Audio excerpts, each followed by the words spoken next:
नमस्कार। कौशल योग के आज की इस कड़ी में ईश्वर कृष्ण द्वारा रचित सांख्य कारिका के 41वें कारिका पर हम लोग बात करेंगे। इस कारिका में वे कहते हैं कि चित्रम यथाश्रय मृते स्थाणवा दिव्यो विना यथाक्षाया तद्वद विना अविशेषे न तिष्ठति निराश्रयम लिंगम। तो आइए अब हम लोग देखते हैं कि वे कहना क्या चाहते हैं।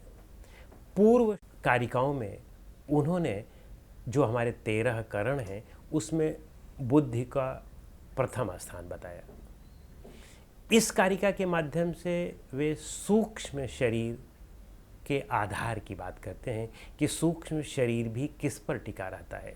जिस तरह से बुद्धि जो निश्चय लेता है, अध्यवसाय करता है, उसका महत्व है हमारे जीवन में, उसी तरह से यदि हम मोक्ष प्राप्त करना चाहें, कैवल्य प्राप्त करना चाहें, तो उसमें सूक्ष्म शरीर का कितना महत्व है और सूक्ष्म शरीर का आधार क्या है, उसका कितना महत्व है। सूक्ष्म शरीर भी किस पर टिका रहता है।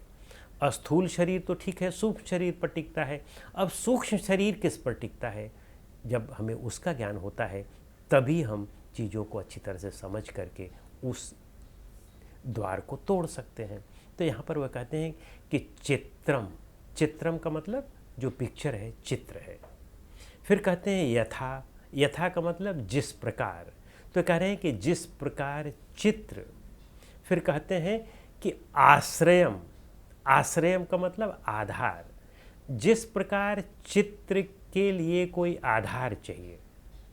फिर रिते, रिते का मतलब बिना, यानी कि बिना आधार के कोई चित्र नहीं बन सकता है। चित्र आप किसी चीज़ में बनाएंगे ना, दीवार में बनाएंगे, किसी पेपर में बनाएंगे, तो दीवार और पेपर आधार है। चित्र कहाँ बनाएंगे। एक मानसिक चित्र होता है, मानसिक चित्र तो आप ही देख सकते हैं, दूसरा तो देख नहीं सकता है कोई।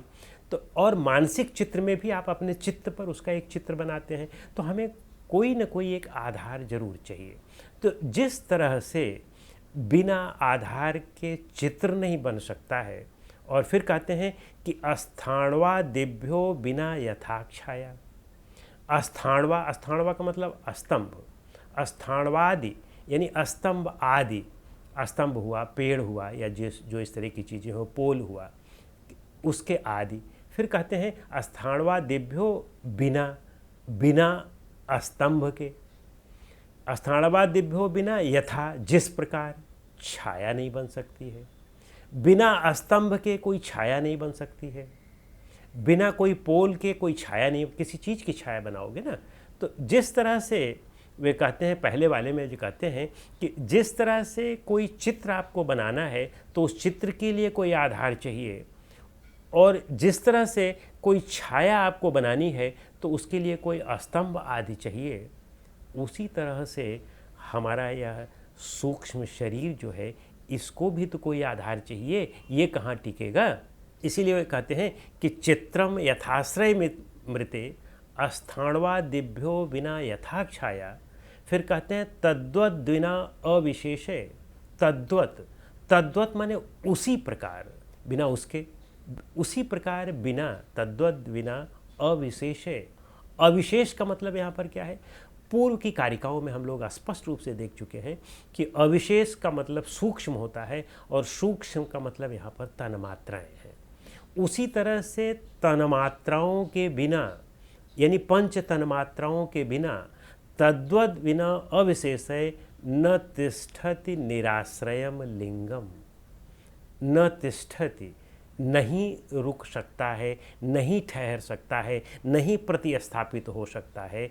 निराश्रयम, बिना आश्रय के, बिना आधार के, लिंगम यानी लिंग शरीर, बिना आधार के।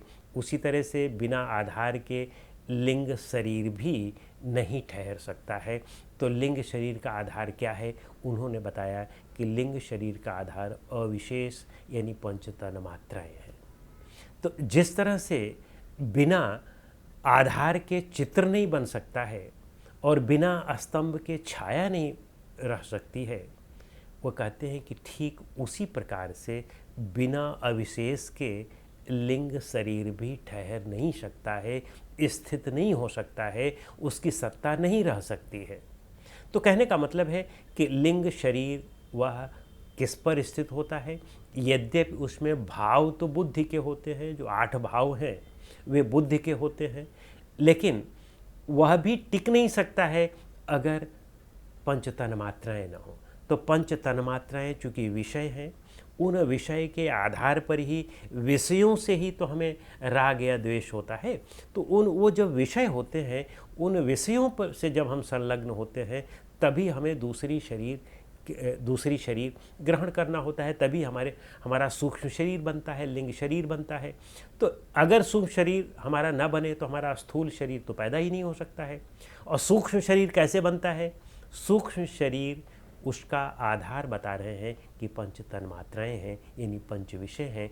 5 विषयों के आधार पर ही वह टिक पाता है।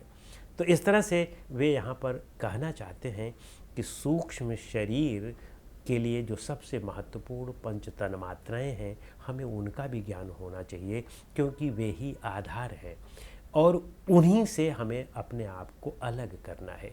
जब हम उनसे अलग हो जाते हैं वैराग्य के द्वारा, ज्ञान के द्वारा, पूर्ण वैराग्य के द्वारा जब हम उनसे भी अलग हो जाते हैं, तभी हमारा कैवल्य हो सकता है, अन्यथा हम कैवल्य नहीं प्राप्त कर सकते हैं। तो कैवल्य प्राप्त करने के लिए हमें इन सब चीज़ों का सूक्ष्म ज्ञान होना आवश्यक है। किसका आधार कौन है, किसका कारण कौन है।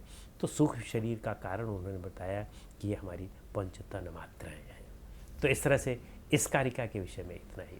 अगली कारिका के लिए हम लोग अगली कड़ी में मिलते हैं। नमस्कार।